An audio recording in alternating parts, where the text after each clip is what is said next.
Our research collaboration with the Australian Financial Review Boss magazine suggests that flexibility at work means a bunch of different things to people at different points in their career. It also means really different things to people depending on where they are in the organisational hierarchy. But some things that we need to think through is the concepts of flexibility being around how you work, being around where you work, and being around when you work. And so that's a range of different types of flexibility that we typically haven't brought into our sense of flexible working. Now, often we've thought of flexibility as being something that's sort of corralled off into some employees. And we've often thought of those workers who work flexibly as not being among our best and brightest.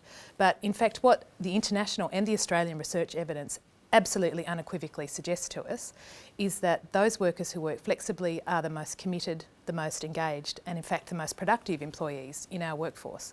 So I think apart from looking at flexibility as something which is responding to employees' concerns and employees' needs to do things like combine their careers with their family life, we need to be really positioning this also as being a core business concern. So there is a very clear business case here, and that relates to those productivity concerns, but it's also been really clearly linked to building diversity in teams and about particularly pushing along women's participation in senior leadership roles, which is obviously a very important concern for Australian business at the moment. Now, taking on some of those concerns, a number of really large important businesses in Australia have taken it to the step of saying we're going to adopt an all roles flexible policy, and that's about saying any job at any point in the hierarchy in the organisation can be done on a flexible basis.